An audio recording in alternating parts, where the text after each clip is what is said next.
mucho estar aquí, aunque sea para mí sábado y un día frío de Madrid, que vengo de tierras más cálidas, pero tan desastrosamente gobernadas como la suya, o sea, que nos parecemos. Muchas gracias, Pedro, por tus exageraciones, excepto en aquello que has dicho de que es joven, que te lo agradezco, porque es un acto de justicia. Y lo de Estrella del Rock. Lo de Estrella del Rock. Lo de Estrella del Rock se debe a un comentario que ha hecho alguien por ahí diciendo que éramos unos viejos rockeros por publicar una cosa recientemente. Bien, ¿por qué yo el título de por qué es deseable la escuela pública no lo voy a argumentar demasiado, porque se da por supuesto que los que estamos de aquí estamos de acuerdo en que es deseable? Entonces no se trata de convencer de por qué es deseable, sino por qué hay que defenderla, o cómo hay que defenderla, o qué pasa por no haberla defendido, ¿no? Es decir, que doy por supuesto que estamos todos de acuerdo en que es bueno, importante y necesario un buen sector público. Para ello voy a hacer primero una decodificación sencilla, creo, de los compuestos que han formado parte de este engendro, este concepto, esta construcción que es la educación pública. Y digo que es un objeto de deseo, un objeto de razón, porque la educación pública no existía, se ha creado, y se ha creado bajo un espíritu y bajo una filosofía, y entonces es algo ideal, que no existe en la realidad tal como es ideal marca, sino que vamos teniéndolo como referente para ir progresando hacia ese ideal. La realidad es una escuela segmentada para pobres y para ricos, y después de los sucesos revolucionarios de los movimientos progresistas se ha ido configurando el concepto de escuela pública como un ente de razón, es decir, entonces eso nos indica que quedará siempre camino para caminar y ámbitos para la reivindicación que no está satisfecha. Y esta construcción teórica del deseo, de producto de nuestra ideología, de nuestra ética, está compuesta básicamente por tres componentes. En función de cada uno de estos componentes analizaré después fenómenos que han ocurrido y están ocurriendo, por los cuales, Pedro, controla el tiempo, por los cuales este programa está en baja en algunos sitios entre nosotros y dentro de las políticas de algunos gobiernos, entre ellos también el nuestro. La educación pública se nutre del ideal progresista moderno, del valor de la cultura y la redención de la cultura a través del perfeccionamiento de la razón, en una escuela laica que fomente la ciudadanía y la democracia para la mejora social en el ámbito material, productivo, y en el ámbito social, espiritual, y también en el desarrollo de las personas, apoyado todo en la cultura. Es decir, la educación pública cree en el proceso de perfeccionamiento, por decirlo en términos un poco idealistas, cree en el proceso de perfeccionamiento del ser humano a través de la escolaridad, porque allí se da cultura. Y la cultura en su sentido más amplio, no en el sentido de contenidos, de programas, que eso a lo mejor lo que hay en la escuela hoy no es cultura, sino un engendro de cultura escolarizada que tenga poco que ver con lo que fuera, se entiende, o creemos y deseamos que fuese la cultura. En segundo lugar, la educación pública tiene un componente ético-moral que debe ser analizado en sus justos términos, más difícil de concretar que el primero, pero muy evidente a lo largo del transcurso histórico de este proyecto. El de ser un proyecto para vivir en común. Pero esto no lo quiere todo el mundo, hay gente que quiere vivir separada de los demás. Pero pensemos que la escuela sigue siendo, ha llegado a ser y seguirá siendo seguramente el único espacio donde las gentes nos podemos encontrar independientemente de las condiciones de género, raza, creencias, actitudes y expectativas sociales, etcétera, etcétera. Es uno de los pocos lugares donde poder vivir juntos y al lado del otro, pero como comprenderán, esto es una característica muy sutil, muy poco rentable en los momentos actuales y por lo tanto a lo mejor no fácil de aceptar como una prioridad de los sistemas.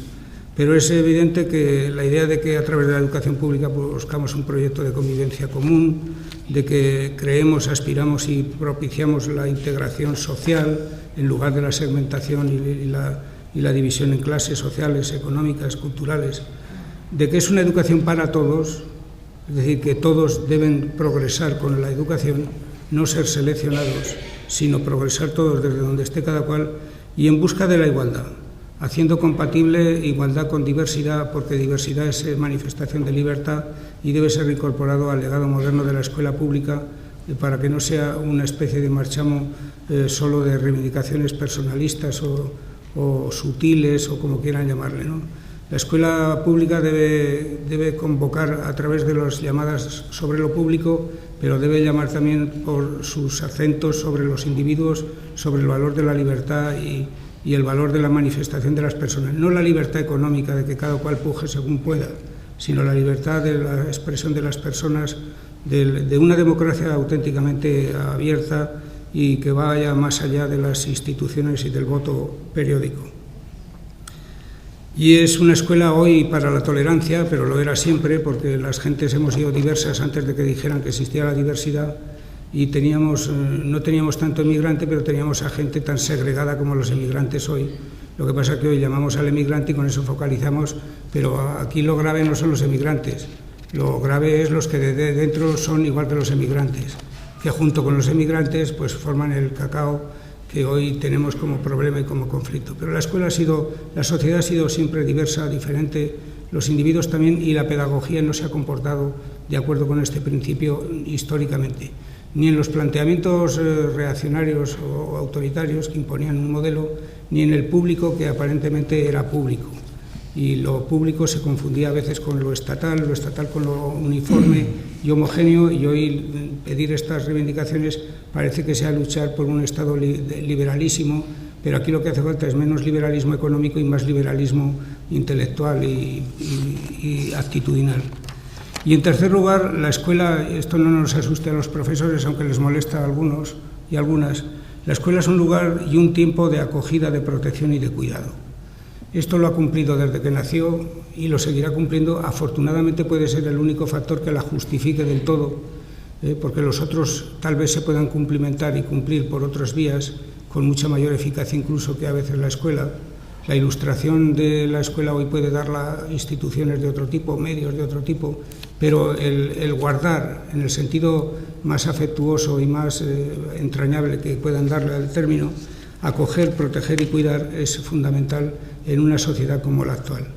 El tema del horario, la lucha por los horarios, etcétera, antes que analizarla por su validez en cuanto al rendimiento factible o posible que es dentro de un modelo u otro de horario, la escuela es un lugar donde las familias depositan al hijo con la intención de que se lo guarden bien, guarden entre comillas, que lo cuiden bien. Y la escuela que tiene menos horario cuida menos del niño, y la que tiene más horario puede cuidar más. Pero eso no debe ser la justificación únicamente de este aspecto, claro está.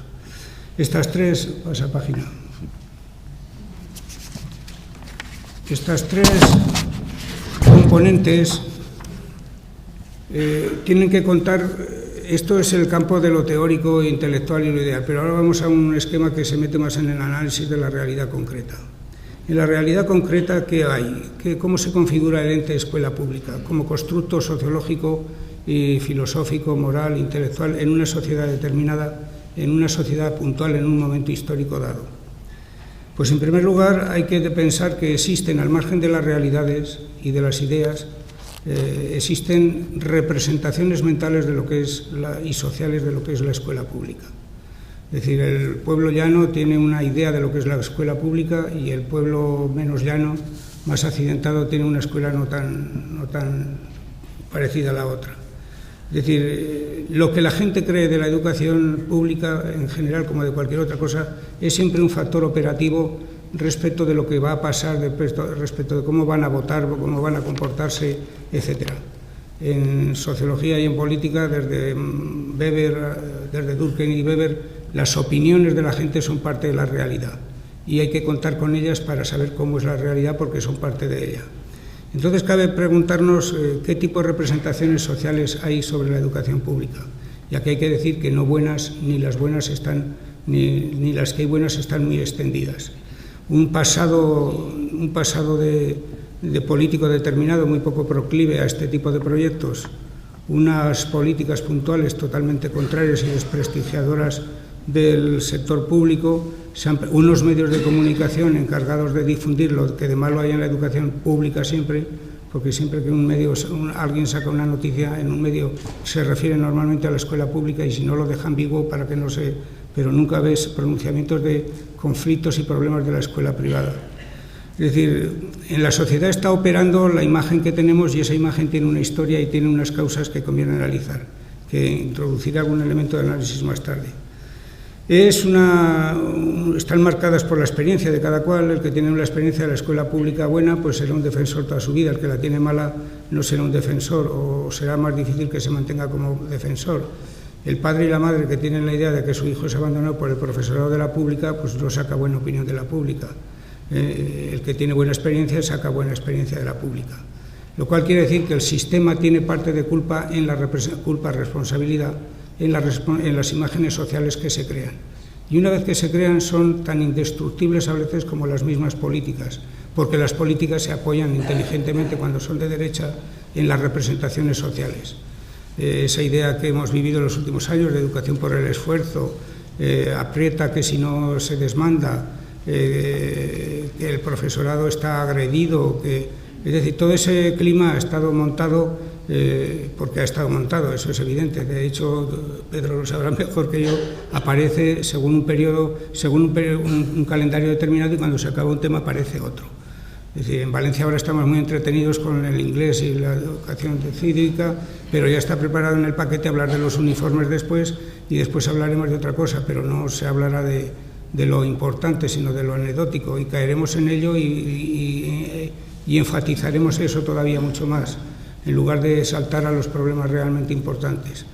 El mundo de las representaciones hay que jugar en él, porque si no jugamos en él, jugará por nosotros. Y la escuela pública tiene mucha responsabilidad, no solo por cómo cumple el proyecto, sino por la imagen que da. Esto no es marketing, aunque se puede utilizar en términos de marketing y con estrategias de marketing. Esto es simplemente una concepción de la sociedad que es normal en otros campos y en este, por supuesto. Pero la educación pública, además de eso, parte izquierda del gráfico, tiene una realidad institucional. Es decir, no solo son ideas y representaciones, es una realidad institucional. Está históricamente configurada, por la cual los centros de educación pública son unos y los de educación privada son otros, no siempre mejores unos que otros, sino a veces al revés, pero 35.000 niños en barracones es una imagen de Valencia de cómo está la situación en la escuela, y eso es una realidad institucional. La gente que ve al niño embarraconado, esto no sé la palabra si será correcta utilizarla, los niños embarraconados no van a generar buena idea ni buena imagen de lo que es la educación pública ni los centros públicos, y tampoco el poder lo iría mucho, porque es responsabilidad de él el hacerlo, pero al menos no se avergüenza de eso, porque eso los medios de comunicación lo sacan menos. Los profesores es otro tema capital. El profesorado de la educación pública es muy responsable no solo de lo que hace, sino de la imagen que provoca, porque su puesto de trabajo está salvaguardado antiguamente por el hecho de ser funcionario. Soy propietario de la plaza. Esa es una expresión lapidaria de cuál es la realidad. El profesorado deberá tener cada vez más conciencia de que su porvenir depende de cómo se proyecte su imagen en la sociedad. Y no todo lo que el profesorado nos muestra, sin generalizar, porque eso por supuesto sería injusto, es digno para apoyar la educación pública como proyecto. Desde el hecho de cuando él es funcionario de la pública y lleva a sus hijos a la privada, hasta cuando no trata a los padres y a las madres como debiera ser correcto en cualquier manual de cortesía, o como nos narra la película de Todo comienza hoy. Es decir, desde todos los puntos de vista, el profesor es responsable de lo que hace, de lo que parece que hace y de lo que aparece y de lo que no parezca que no hace, pero acabará enterándose.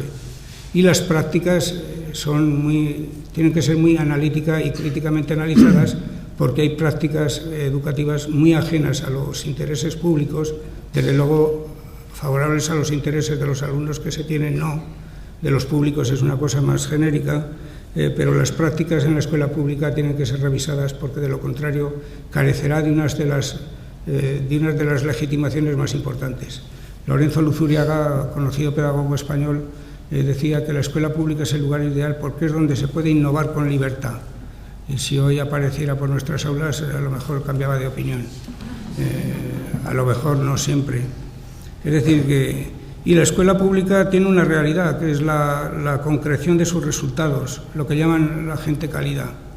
Y aquí es donde hay que hacer una batalla de tipo ideológico, político, de convencimiento, de representación, de manejo de las representaciones, porque la escuela pública tiene la imagen encima de que es de peor calidad, y esto es muy difícil deshacerlo, aunque no hay razones para mantenerlo, desde luego de tipo científicas no, pero como es una representación fuertemente anclada, es muy difícil de que un periodista tuerza su opinión y diga voy a estudiar la segunda página del PISA y no solo la primera. Es decir, no lo noticiable burdamente, sino lo que es más sutil, porque la escuela pública no es de peor calidad que la privada, ni está a veces tan infradotada como se cree respecto a la privada. Computadores por estudiante o por profesor es más alto el índice en la pública hoy que en la privada, y eso la gente no lo sabe.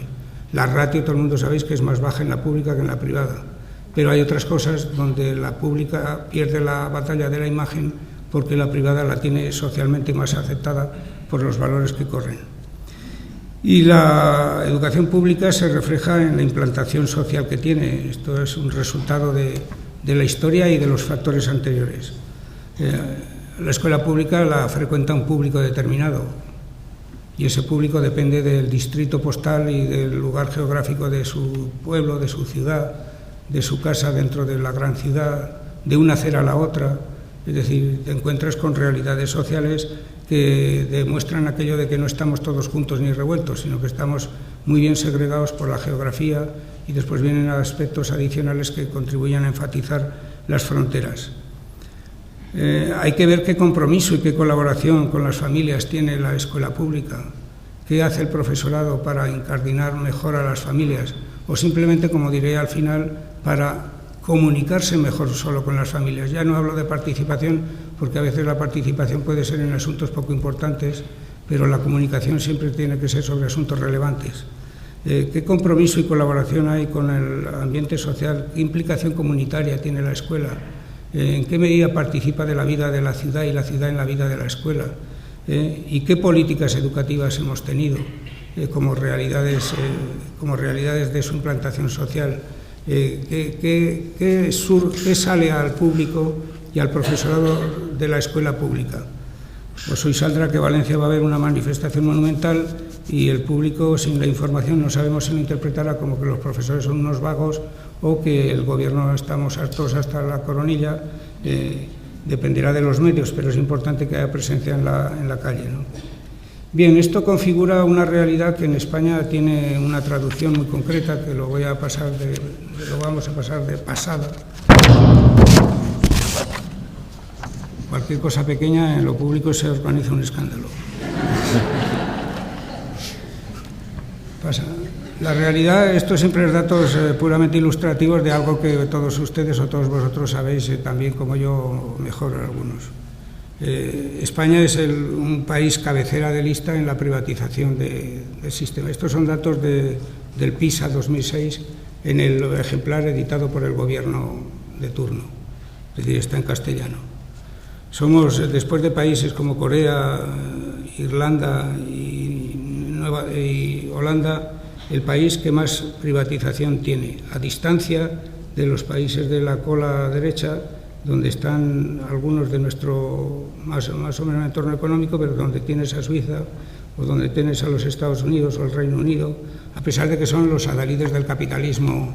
Es decir, que no siempre la derecha va unida al afán privatizador. Hay gente sensata que sabe que el sistema público es un tema de interés nacional, estratégico incluso, y no privatiza porque es el colmo de perder esa posibilidad de control incluso de las poblaciones. Los países más capitalistas no son los más privatizados, son los más ingenuos, los que a veces, por falta de otros intereses, ponen en la privatización el hecho fundamental de ser de su política.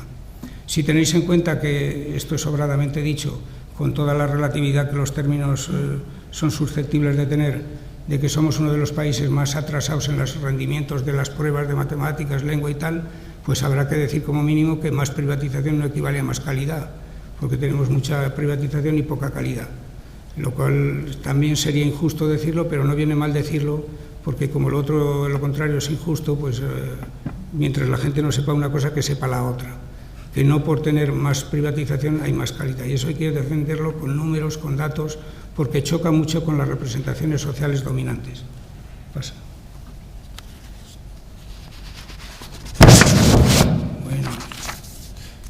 porcentaje de alumnos en el sistema privado, mezclando algunas comunidades autónomas, ya veis que estamos a la cabeza de la privatización y del hecho de ser carácter público. España, cuando se habla del sistema educativo español, a ustedes les interesa más el madrileño, lógico, pero yo no tengo datos del madrileño, que a veces no los da, ni los tiene, o los tiene y no los da, o los publica y se los guarda, como ocurrió cuando la señora presidenta de la Comunidad de Madrid era ministra de Educación, que ocultó durante un tiempo el informe hasta que alguien lo filtró, y entonces tuvo más remedio porque salía mal su política y lo contrario. Entonces salía bien la reforma cuando ellos tenían la reforma como santo y seña de la guerra contra la educación, que dejó sus huellas, como veremos dentro un poco. Es decir, Cataluña, Navarra, Aragón, Asturias, Cantabria son diferentes, que están marcadas con flechas, son diferentes, con lo cual hablar del sistema público en términos políticos macro es un poco difícil o complicado cada vez más en España, porque cada vez hay que hablar de mi pueblo, de mi región, y no te enteras de lo que hace el otro y el otro no se entera de lo que hace, salvo que lo saquen los periódicos. La realidad española es muy variada, y ahí pueden ver que la privatización tampoco se puede hablar de enseñanza privada, sino de niveles privatizados más que otros, porque se pueden analizar factores estratégicos distintos, se pueden entender que se deben a factores estratégicos distintos y hay que aplicar políticas educativas de distinto tipo.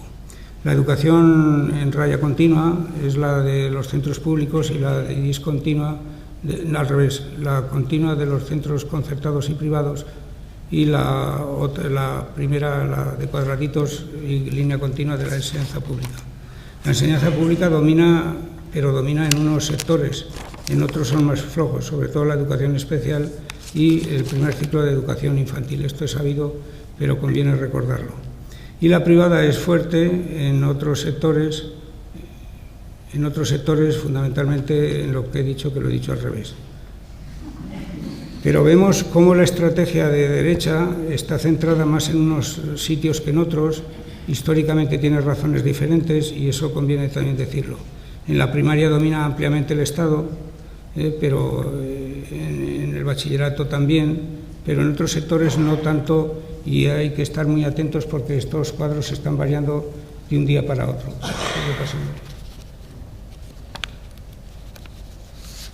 Yo me atrevería a decir una cosa, si no se escandalizan y no me abuchean, porque Madrid y Valencia son distintos, pero a nivel del Estado la cosa parece un poco prometedora, o al menos no tan negra como se piensa. Entre el año 2002 y 2008, viendo dos periodos distintos, la primera parte y la segunda, viene a demostrarnos que hay una estabilidad ya prácticamente absoluta en los indicadores de privatización, sabiendo que Castilla-La Mancha crece la pública, Andalucía crece la pública y Madrid y Valencia crece la privada. Pero en términos generales es bueno ir generando la opinión de que el Estado en la educación pública está empezando tal vez a recuperarse, como indican datos posteriores que daré. No es muy importante, pero al menos esa estabilidad, que excepto en educación especial es prácticamente total, según los datos de los informes PISA. Lo mismo pasa con los centros concertados, hay una estabilidad con pequeños movimientos, y lo mismo pasa con ¿cuáles son los privados? En contra de lo que dice un amigo mío, Mariano Fernández Enguita, que dice que el peligro está en el crecimiento de la privada, los datos que nos ofrece al menos el Ministerio y la OCDE son que esto también está bastante estable, o sea que no crece significativamente mucho, que incluso en algún caso empieza a ceder, es decir, que podría decirse que hemos tocado fondo o que estamos en una espera a que venga la próxima avalancha de privatización indirecta o encubierta. Es decir, la realidad indica un sistema no muy fuerte porque tiene una tradición débil y nunca hemos disfrutado de buena salud en la educación pública. En la universidad ya ven cómo estamos, tanto ustedes como yo les deben varios cientos de millones de euros a las universidades que no les quieren pagar, pero el resto del sistema a lo mejor hay factores para pensar que ha tocado fondo. Pero esto está condicionado por las políticas educativas de una forma clara. Ahí tiene la comparación, lo del azul y el rojo no me ha salido, mi ordenador debe ser inteligente y ha dibujado el binomio de colores muy acertadamente. Lo he visto después, me he dado cuenta después. Esto es la evolución del alumnado en los centros privados en el periodo 1995-2003, que gobernaba el PP fundamentalmente, y el periodo 2003-2008, que gobernó y gobierna fundamentalmente el Partido Socialista.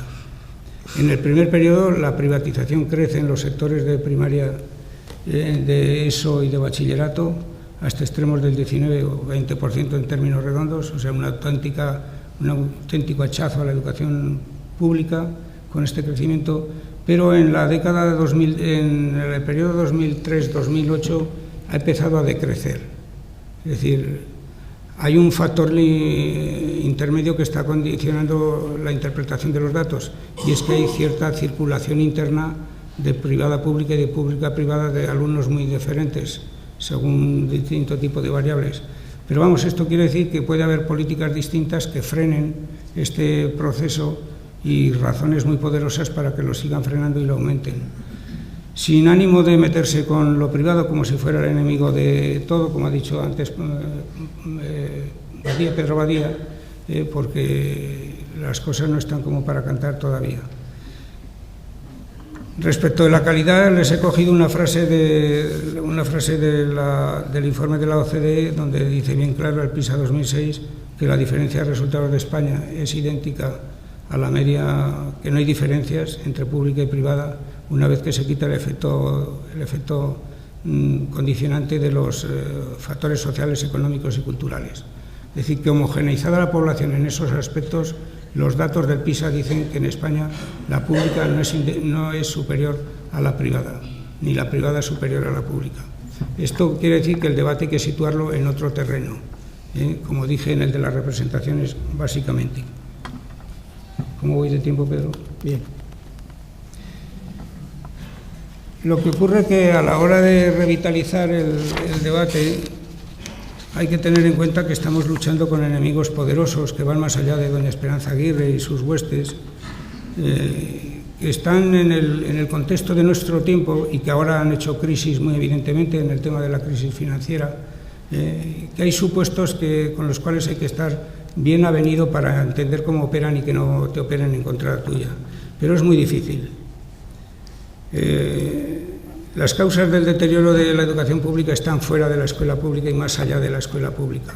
Y ahí no podemos intervenir de una forma tan directa ni con políticas, aunque se puede hacer cosas por no empeorar y se pueden hacer cosas por reivindicar. Y la batalla hay que plantearla en otros ámbitos que nos desbordan a los padres, a las madres, a los profesores, etc. Desde luego hay un contexto social y cultural no favorable, lo ha dicho Pedro. No estamos en tiempos, después de la crisis financiera puede que la gente empiece a pensar de otra forma, pero el neoliberalismo que hemos padecido durante la etapa Thatcher-Aguirre y sus seguidores no se puede derivar nada más que una mentalidad competitiva. La reforma de Bolonia, que está en el candelero de los medios y del conflicto, pues no se oye nada más que el argumento de que la educación tiene que adaptarse a la empresa. Pero entonces, ¿qué hacen los licenciados en ciencias puras, en humanidades, en ciencias sociales? ¿Dónde está la empresa donde voy a buscar trabajo? Es mentira, porque hay mucho más trabajo en sectores de servicios, por ejemplo, que en sectores industriales. Ya, si no entiendo mal o no recuerdo mal las estadísticas. Pero la ideología dominante es que la empresa debe ser tenida en cuenta en la estructuración de los planes de Bolonia. Claro, y la gente está cabreada contra Bolonia con razón, porque no le cuenta ni siquiera toda la verdad, y es que la verdad, Bolonia no atenta contra las humanidades. Es la política de la Unión Europea y de los gobiernos los que atentan contra Bolonia y las humanidades. Pero eso hay que deslindarlo de lo que es cada cosa y a cada cual que aguante su vela. Hay un contexto social y cultural no favorable porque han predominado valores, la empleabilidad se relata como bandera máxima, cuando después sabemos que los jóvenes españoles de 18 a 24 son los que en mayor medida ni estudian ni trabajan respecto de los datos que nos da la OCDE para el conjunto de la organización. Es decir, estamos enfatizando un lenguaje que interesa a unos, pero que falsifica la realidad. La educación pública, ¿qué hace? Nos dedicamos a la empresa, y lo demás, ¿qué va a ser? Lo científico empresarial va a ser financiado por la empresa y lo otro por el Estado. Es decir, están introduciendo una serie de factores desestabilizadores que están cambiando un poco el panorama o que pueden cambiarlo. Los valores que dominan, pues no tienen nada que ver con lo que yo he dicho antes de la escuela pública como proyecto. Las políticas económicas, sociales y de la educación lo dejan bien claro. A pesar de que todo el mundo diga que la educación es importante, es mentira. No se lo creen, puesto que no dedican la importancia ni la calidad de ministerios y ministras y ministros que dedican a otros sectores, ni el tiempo, ni los recursos, ni siquiera simbólicamente la atención personal al sector educativo. La educación es importante, claro que lo es, pero para unos sobre todo más que para otros. Y esto no queda claro en el debate. Importa hablar del éxito, pero no importa hablar de los que fracasan. Importa hablar de la excelencia, pero no importa ver los que por falta de cuidados adicionales se quedan desgajados del sistema. Es decir, los valores de solidaridad, hermandad y todo esto ha quedado para las declaraciones de los proyectos y de las leyes, porque después la práctica es totalmente contraria. Luego hay que pensar en que en este país ha habido un cambio económico muy fuerte, más que en el plano cultural y educativo. Somos un poco producto de un desarrollo atolondrado. Hemos ido muy deprisa, relativamente deprisa en lo económico hasta ahora, y muy lentamente en lo social y educativo hasta ahora. Y entonces esto se nota después en el país. Y se está heterogeneizando la clase media, que para mí es la clave de la pervivencia o no de la escuela pública. Porque los pobres, no nos engañemos, no tendrán más remedio que acudir a la pública y no hay que hacer publicidad. Los ricos no se preocupen porque tienen su destino marcado y ahí se puede adivinar cuáles son. Es la clase media la que puede bascular hacia un sector o hacia otro según oiga los cantos de sirena por un lado o por otro. Y aquí hay que reconocer que la población es muy heterogénea. Piensen que en este momento hay aproximadamente un 20, un 30% de padres de estudiantes de ESO que tienen más nivel cultural que los profesores que les dan sus clases en primaria sobre todo y a veces en secundaria, y esto de alguna forma es un cambio que a la institución escolar la deja un poco outside, ¿no? La deja un poco fuera de juego en el sentido de que no les sirve a determinadas clases sociales. Como yo suelo decir, la escuela pública es víctima de su propio éxito, el haber escolarizado a todo el mundo y el haberlo hecho gratuitamente, pero a partir de ahí queda. Y una vez que podemos comer todos, la gente quiere comer bocadillo de tortilla hoy, de jamón mañana, y quiere variar y quiere tener alimento a su gusto, aunque sea peor en calidad, pero lo quiere tener a su gusto. Y los padres reclaman cada vez más el derecho de participar, o deberían reclamar cada vez más el derecho de participar y el de poder elegir. El de poder elegir no entre lo público y lo privado, sino de poder manifestar sus opciones. No hay que olvidar que el sistema público tiene una dosis de un peso, una rémora de burocratización increíblemente importante. Burocratización en el sentido de que estamos hechos por el hábitus de la institución, incapaces muchas veces, desde la política hasta los prácticos, más prácticos, en concebir nuevas formas de manejar la escuela, de cambiar horarios. Parece que toca uno con un muro muy difícil de traspasar, obviamente, pero hay cambios que no se sabe por qué todas las clases de secundaria son de 3 cuartos de hora o 50 minutos. Cualquier pedagogo medianamente lúcido, no de los que hablan los periódicos, sabe que en 3 cuartos de hora no se puede hacer casi nada distinto de lo que se hace. Entonces, para hacer una actividad distinta hay que dejar más tiempo al tiempo, y esto es un cambio que la administración no impide, pero que tampoco dice que está abierto. Los profesores no saben que está abierto, pero tampoco saben que está cerrado. A veces, es decir, estamos hechos a medida de la institución en muy buena medida y no somos capaces de poner en cuestión lo que está ocurriendo. Espero que no esté aquí, pero les refiero una anécdota de un director de un centro de Madrid que me ha escrito un correo en relación con una cosa que he publicado sobre el tiempo escolar, diciendo: como experto, ilumíneme. Doy entre clase y clase 5 minutos, pero otros quieren que dé 10. ¿Qué es mejor, dar entre clase y clase 5 o dar entre clase y clase 10? Si doy entre 5, pasan directamente de una clase a otra y no estorban en los pasillos. Si dejo 10, se establecen pequeñas conversaciones entre los alumnos y los profesores, entre los profesores y entre los alumnos, y se pierde el hilo conductor. Dice, yo creo que es de más calidad dar todo seguido, de forma que no tengan tiempo apenas de entretenerse. Le he contestado diciéndole que haga usted lo que quiera, que no tiene nada que ver esto con la calidad, lo que tiene que ver es con otras cosas. Pero el hecho de que un buen director, una buena persona, se supone bien intencionada, te plantee eso, indica hasta qué punto está condicionado por el territorio que pisa y tiene lógicamente condicionado, y no hay otras salidas. Tampoco en el sistema se promocionan las innovaciones de centros, todo lo contrario. Salvo la Generalitat Valenciana, que, como saben, ha provocado uno de los cambios más revolucionarios en la historia de la educación española desde don Julio Rodríguez, el ministro ínclito en el año 74, 74, sí, fue el ministro que reinaba cuando yo estudiaba en Madrid, que cambió el calendario y todos empezamos el 1 de enero. Mi hoja de servicios en la Universidad Complutense empieza el 1 de enero del 74, porque el curso empezaba el 1 de enero. Y eso es buscar la confluencia de las estrellas con el destino y el horario, ¿no? Es decir, estamos muy poco acostumbrados a la innovación en institucionalización, no ya didáctica de los libros de texto, del contenido, sino de institucionalización. La dificultad de romper horarios es una muestra muy evidente. Y finalmente, el aislamiento de la comunidad ha sido fundamental para diseñar una escuela pública separada del público. Yo cada vez que veo ahora a los profesores que dicen las familias hay que buscar la responsabilidad, digo, puñeteros, si lleváis decenas de años pidiendo que desaparezcan de los consejos escolares la representación en secundaria, sobre todo, de que disminuya la representación de padres y aumente la representación de profesores, como todo el mundo sabe, incidiendo en el desarrollo de la LOSE. Y el éxito visiblemente obtenido, como antes decía. Esto ha dado lugar a que el discurso sea muy corto, muy torvo, muy pacato. El discurso, como decía Pedro, desde el Ministerio destila pobreza. No se ven argumentos para combatir lo que está ocurriendo. No salen al tanto de problemas que deberían salir. El otro día nos dicen que cada centro resuelva su crucifijo. Hay un laissez-faire, laissez-passer, laissez-moi. Es decir, pase de mí y déjeme en paz, en lugar de vertebrar la batalla de la realimentación política a través de la concienciación.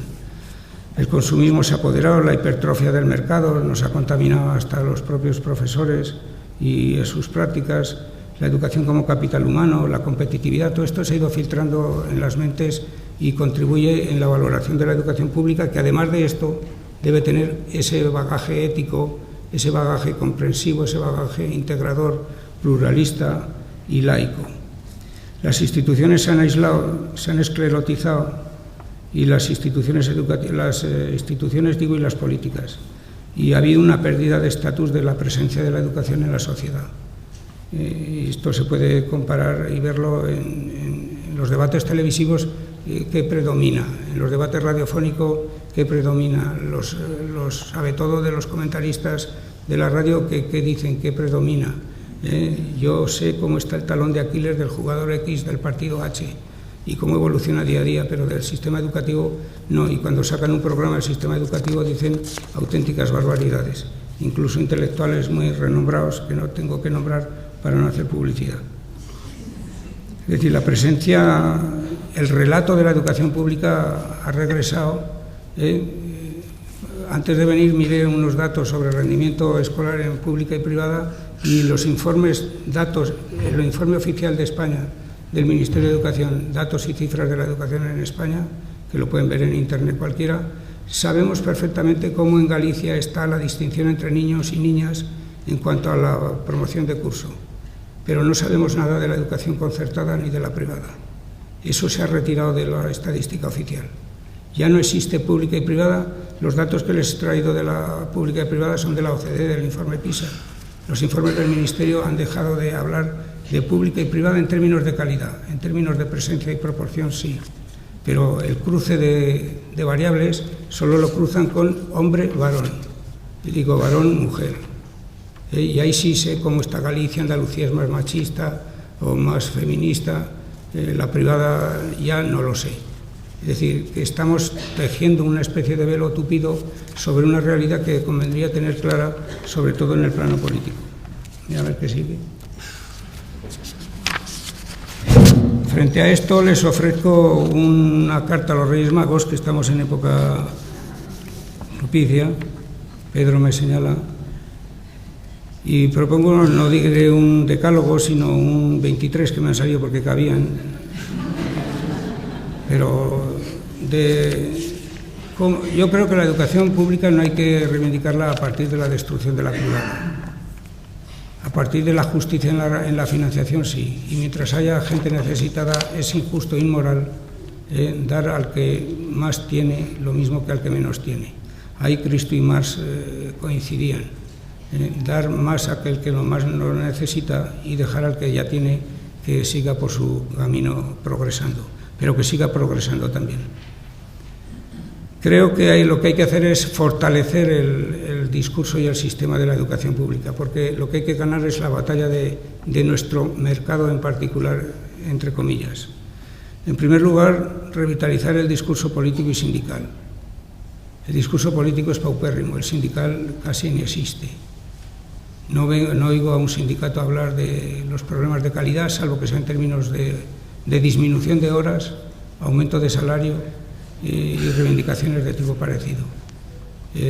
Combatan el fracaso escolar con especialistas distintos a mí. Y entonces empiezan a entrar psicopedagogos, pedagogos, mediadores culturales, arregladores de conflictos, de convenios, pero a mí no me toque usted mi rol, porque mi rol es intocable y se circunscribe a mis horas de dedicación lectiva, aunque ustedes me paguen por 37 horas a la semana.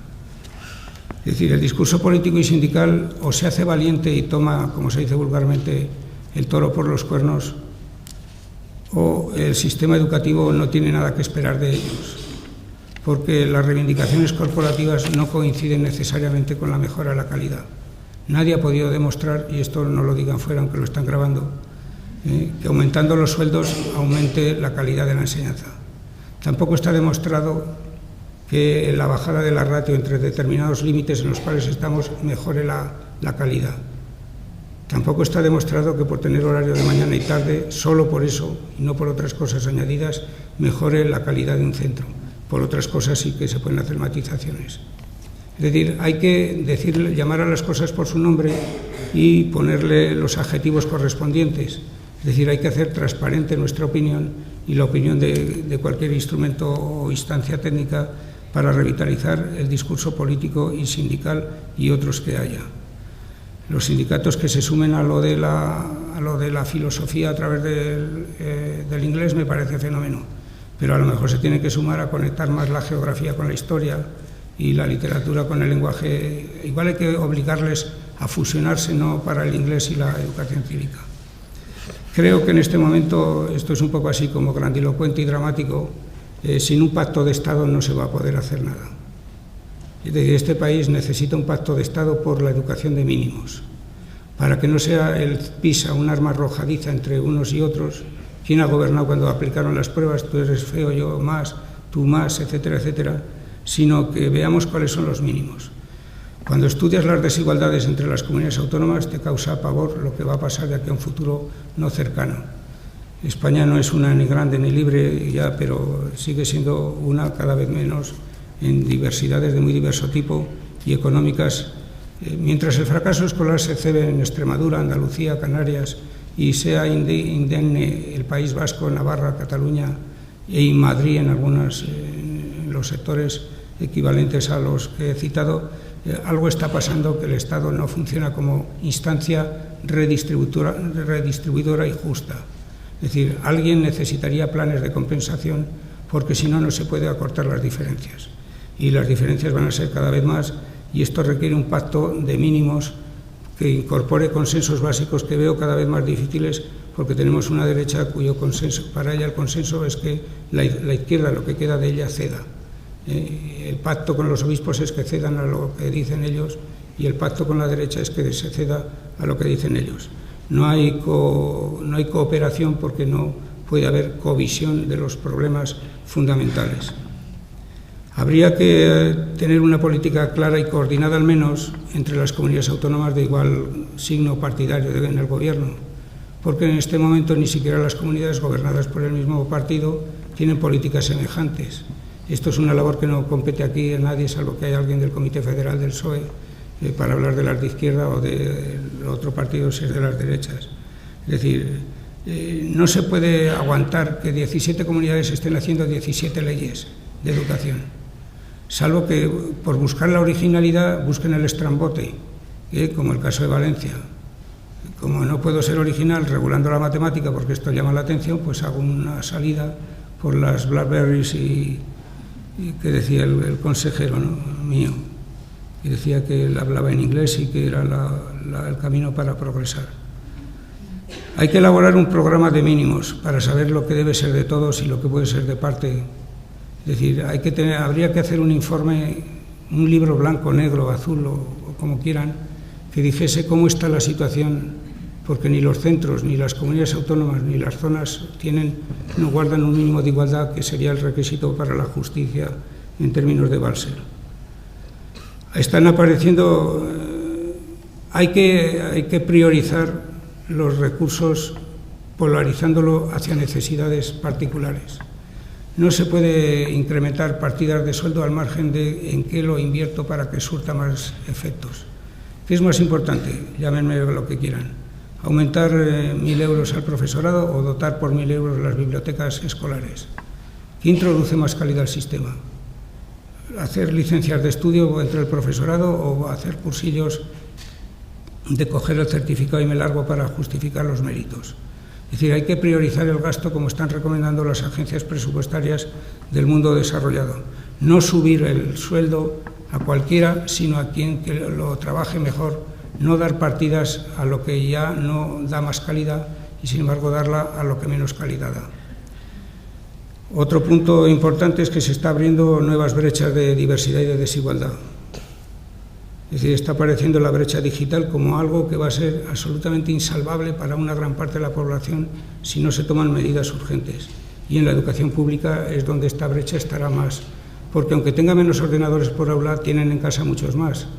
Y entonces, como lo importante de la informática es que se está incorporando a través de la calle y de las familias y no del colegio, pues entonces siempre el que más tenga, más tendrá. La idea de Andalucía, por ejemplo, de poner la Internet gratuita para todos, yo creo que es una medida absolutamente indispensable, porque de lo contrario no va a haber igualdad de oportunidades. Lo mismo diría con el tiempo completo individualizado. Creo que hay que aumentar la comunicación fluida entre la familia para que sea real la participación, porque la participación sin comunicación se queda en pura reivindicación, protesta, llamada de atención, increpación, porque no queda más remedio, claro. Lo que hay que propiciar es la comunicación permeable familia-escuela, escuela-familia, para colaborar, para enterarse. Yo a mis estudiantes les digo, ¿habéis visto la película Hoy comienza todo? Pues imaginar a un profesor español que hiciera lo que hace él, de cuidar al niño que está descuidado, de ir a la casa a preguntar, no recuerdo ahora más detalles que no me vienen a la mente, pero aquí hay muy poca tradición, no solo de participación reglada, que es muy importante, pero lo importante es la participación cotidiana en actividades académicas, para académicas más sencillas o más complicadas. Y por destacar algo, liderazgo pedagógico. Yo creo que tenemos un sistema anómalo porque es anómico totalmente. De la escuela nadie da cuenta ni nadie es responsable de nada. Esto dicho en términos así generales, que sé que son injustos porque hay centros que funcionan muy bien, pero el director no es nadie ante sus pares, la línea de comportamiento no existe como algo coherente y les puedo poner cientos de anécdotas donde se manifestaría la veracidad de lo que digo frente a otras muchas que indicarían lo contrario, por supuesto. Tengo una hija interina en Valencia que cubre una suplencia de inglés y ha llegado al centro y le han dado la dirección del departamento, porque la enferma es la que tenía la dirección del departamento y con la enfermedad deja a la sustituta el puesto docente y el puesto directivo del departamento. A ver quién en la empresa privada deja encargado de la producción al sustituto de un obrero que se ha puesto enfermo. Es decir, esto es un ejemplo. Otro ejemplo es qué hace el director cuando falta... Es decir, esto los sindicatos sobre todo y los que participan en la carrera docente han rechazado siempre y hay que plantearlo en términos muy crudos. A mí me da igual ya que sea elegido el director o no, porque sé que hay buenos de un tipo y buenos de otro. Lo que me importa es que no se puede dejar la falta de liderazgo pedagógico, organizativo y social. Es decir, hacer del director la cabeza visible no para que le den palos, sino para que tenga la relevancia que tiene y pueda gobernar aquello, aunque después no le voten por haber gobernado bien. Eso sería la parte democrática. Pero lo que no podemos hacer es que de una forma o de otra el director sea nadie o la directora no sea nadie y los centros campen por sus respetos. Es decir, ausencias no justificadas que el director no investiga, y ya les digo que en estos momentos me encuentro personalmente muy dotado para poner anécdotas de distinto tipo de sectores de enseñanza.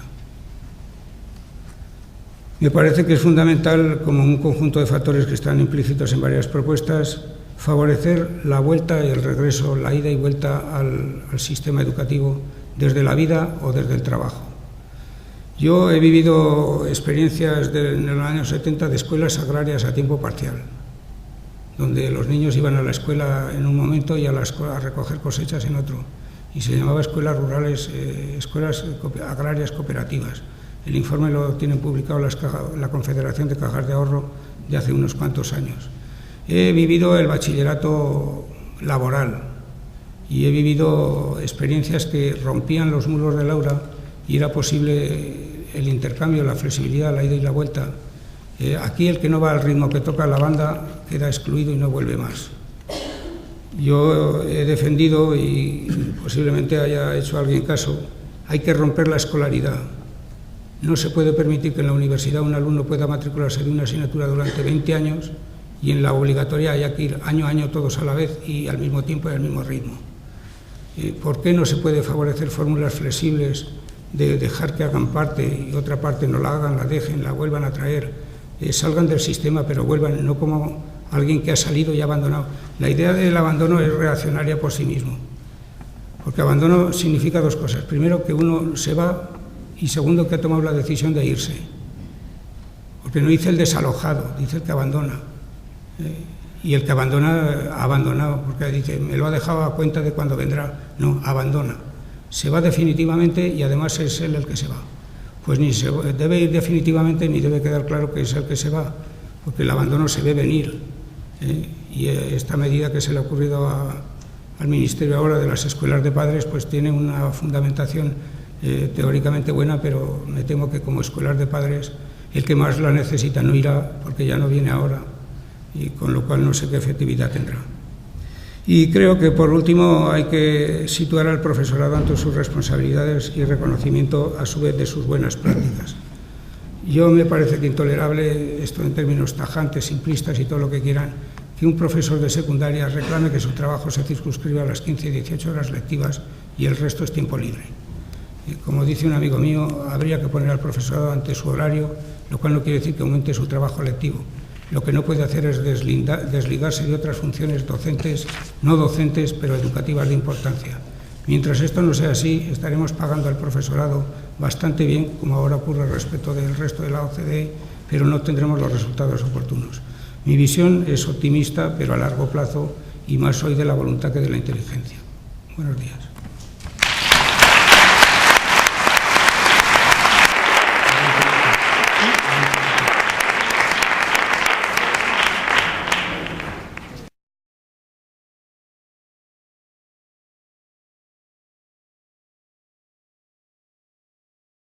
Referías al profesorado de secundaria. Ya está aprobado las líneas directrices del posgrado de educación secundaria, que serán 2 años después de 4 del grado. Pero hay un follón montado en estos momentos en la calle en algunas universidades por la resistencia a este panorama por razones técnicas y de mala explicación. Porque claro, el profesorado de secundaria baja de 5 años la licenciatura a 4 y a cambio le aumentan 1 de pedagogía que ellos dicen. Y este argumento se manipula fácilmente diciendo menos contenidos y más pedagogía, o sea, deterioro de la calidad. Y hay un follón, pero está resuelto en el sentido de dar un posgrado. Lo que no sabemos es cómo lo van a organizar. Pero está tan enfollonado el tema que hasta yo dudo que se aplique otra vez esta legislación. porque está sin resolver el problema de la admisión, el problema financiero y el problema de cómo va a ser eso viable con otros posgrados de la universidad. La universidad tiene un argumento muy sencillo. La Complutense ha sido pionera en lanzar el tema en un acuerdo de Junta de Gobierno y su pronunciamiento del rector. No tolerar ese componente pedagógico porque deteriora la calidad. Resumiendo muy burdamente, ¿no? Por una razón muy sencilla, porque si después del grado a los filósofos yo les pongo un posgrado que profesionaliza, ¿quién se irá a los posgrados no profesionales? Entonces la visión terrorífica de un porvenir más negro del que tienen los chicos de filosofía y las chicas de historia, geografía, lingüística, traducción visual, es decir, es un poco dramática en ese sentido y son fácilmente manipulables.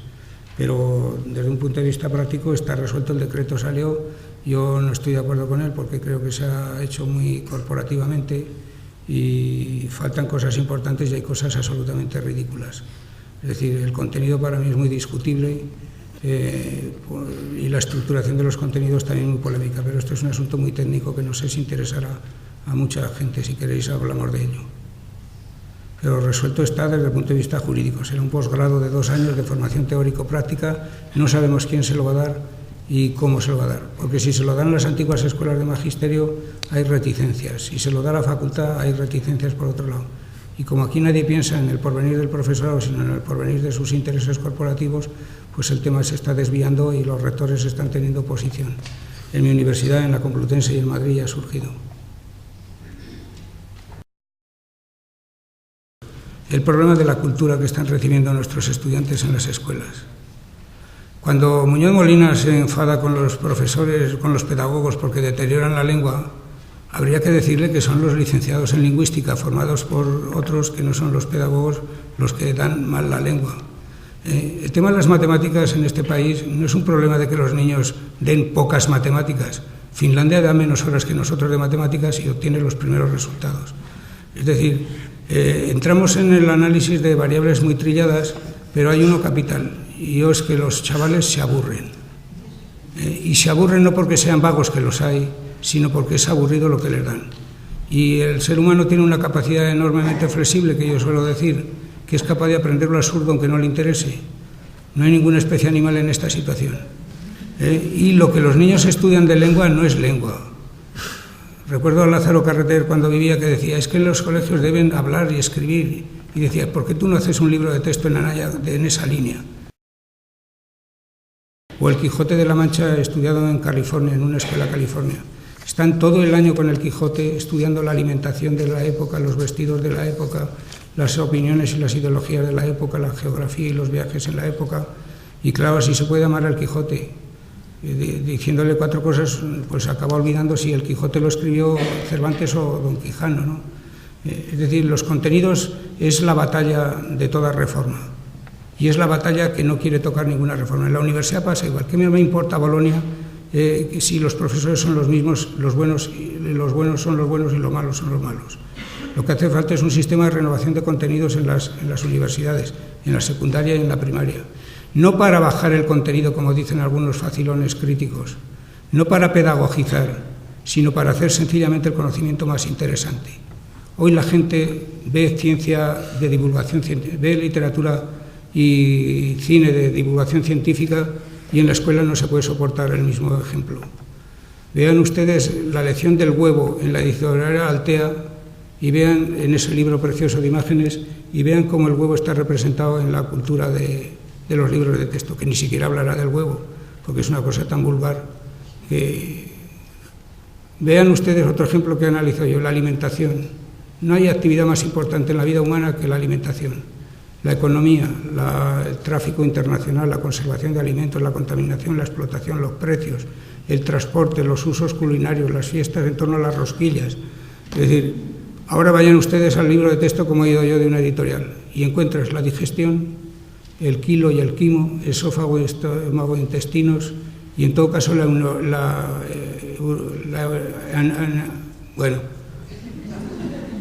anorexia.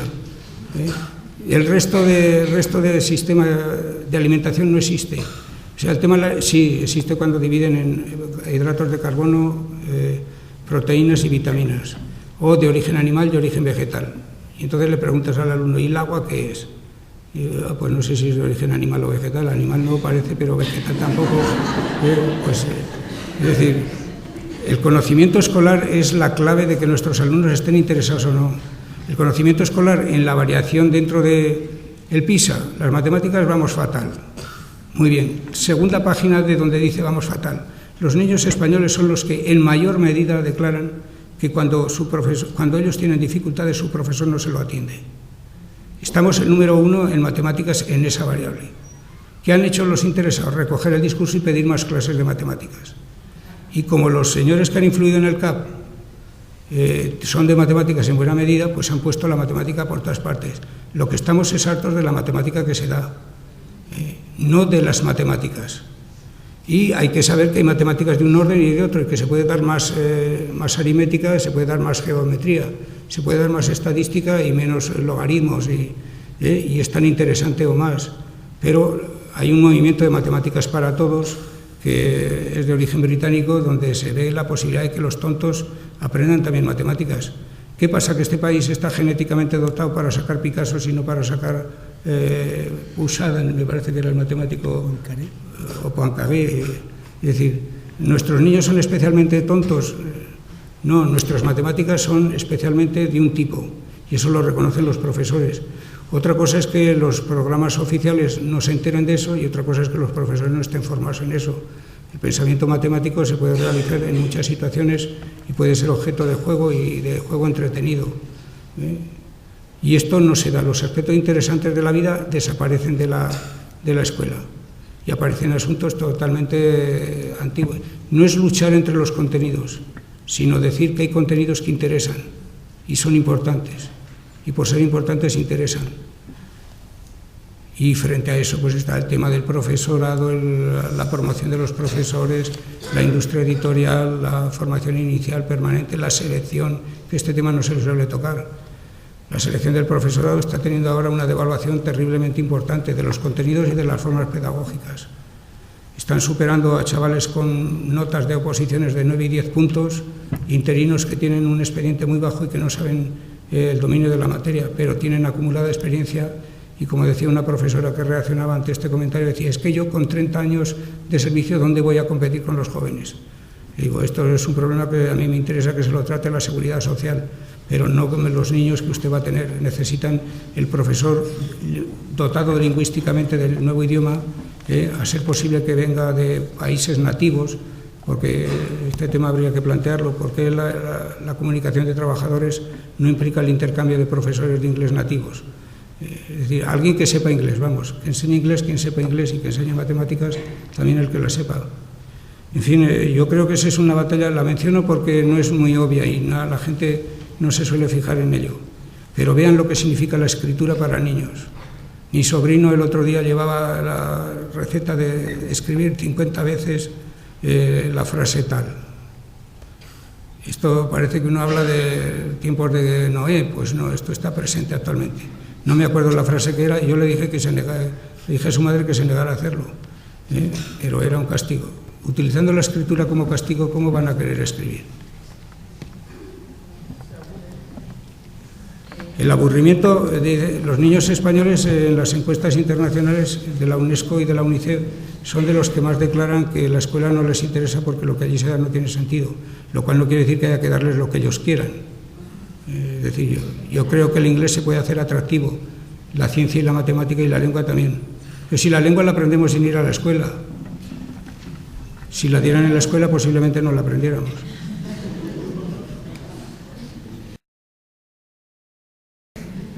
Y otros no lo hacen porque es complicado, y otros lo hacen porque es peligroso.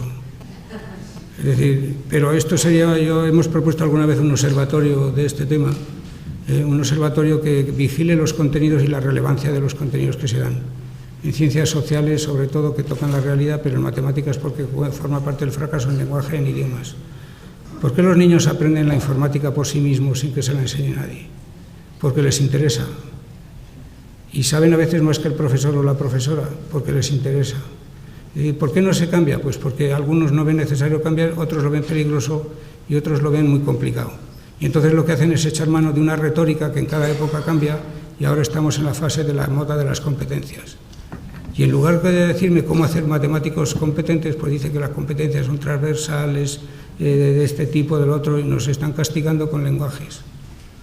En España la política curricular tuvo la obsesión de controlarla ideológicamente el franquismo, la Iglesia y después técnicamente los tecnócratas que han entrado en los ministerios sucesivos. Los psicólogos. Yo no quiero mencionar a nadie, pero han sido psicólogos en más medida que otros, pero ha habido de todo tipo. Es decir, que me digan a mí que el cambio de esta... Además hay una pejiguera que hay que denunciar. ¿Por qué los contenidos hay que cambiarlos como rito cada vez que hay un cambio de legislación? ¿Qué tiene que ver la matemática, la lengua española, la literatura alemana con la ley de reforma LOE, LOCE, LOES? No tiene que ver nada. Sin embargo, esa renovación debería estar constantemente planteada. Y eso requiere un organismo ágil de actuación que informe y diga, ojo, esto no vale para nada. Una especie de senado de la sensatez cultural, ¿no? ¿Más matemática? Pues mire, depende de qué matemática le dé. Recuperar un año más depende de qué, porque si le va a dar lo mismo da igual. Es decir, hay que cambiar la experiencia escolar. Esto lo ha sabido todo el mundo hasta los años 80 y poco, que entró la tecnocracia, entró con la Ley General de Educación, donde los más peinados en canas recordarán, había que programar por objetivos y precisar muy bien el objetivo. Pues eso mismo me lo ha repetido César Coll con el constructivismo y ahora me lo dicen con la competencia. ¿Y qué es competencia? Pues yo sé lo que es un incompetente, pero no sé lo que es la competencia. Lo sé como adjetivo, como sustantivo es muy difícil saber qué es la competencia. Que la competencia es saber comunicarse. Hombre, y si no buscáramos la competencia de comunicarse, no la estábamos buscando con lengua, etcétera, etcétera. ¿Qué innova eso? Según mi punto de vista, nada. Pero sí complica la mente de los profesores y les enreda. Y el político cree que ha hecho una revolución. Ya no se ha ido tan tranquilo el ministerio, no se ha ido tan tranquilo, pero se ha debido ir creyendo que hace una aportación al currículum español con el tema de las competencias. Ningún país se ha atrevido a hacer esto como se ha hecho aquí. Porque cambia el boletín, los profesores afortunadamente no van a cambiar en este caso, porque si se ponen a meterse con el tema se complicarán tanto la vida que le echarán la culpa al pedagogo que inventó esto, porque el psicólogo estará detrás y se habrá ido ya a otro sitio, huido por la línea de la competencia del progreso político. Ese tema está virgen, y toca a los profesores, toca el perfeccionamiento, toca la formación, toca la promoción y después llega la carrera docente y te proponen los sindicatos, se evaluará todo menos la entrada en la práctica del aula, que será voluntaria, decía el borrador. Es decir, el médico debe ser evaluado en todo menos en cómo trata al enfermo, que eso será voluntario. ¿Se imaginan? Pues eso en educación es frecuente. Y el PISA, y vuelve a pisar, y ¿qué más da? El PISA no sacan los niños españoles buenas notas porque las pruebas de razonamiento del PISA no lo forman parte de la enseñanza normal y corriente. Vean ustedes el PISA y vean qué pruebas son bastante importantes y bastante innovadoras. Reclaman discurrir, proyectar, inventar, trasladar. Pero aquí les aplicamos pruebas objetivas. Algunos todavía, y algunas. Estar medianamente informado es ser pesimista, decía Carlos Fuentes. Y lo que te estoy haciendo es dar motivos de reivindicación. Lo que no progresa la realidad es desde la satisfacción. Ahora, si aquí se hubiera puesto verde a la enseñanza pública, yo hubiera salido defendiéndola. Pero para un discurso yo es que tiendo más a ver planos inconquistados y por conquistar que no detenerme. Yo no soy pesimista, lo que no veo es muy claro el panorama y cuando más lo veo, menos claro lo veo. Pero tienes razón, la educación no es tan mala y no está tan mal todo, hay buenas cosas, la pública. Pero a mí me interesa lo que falta por conseguir, lo conseguido ya está conseguido. Sin la insatisfacción no hay cambio.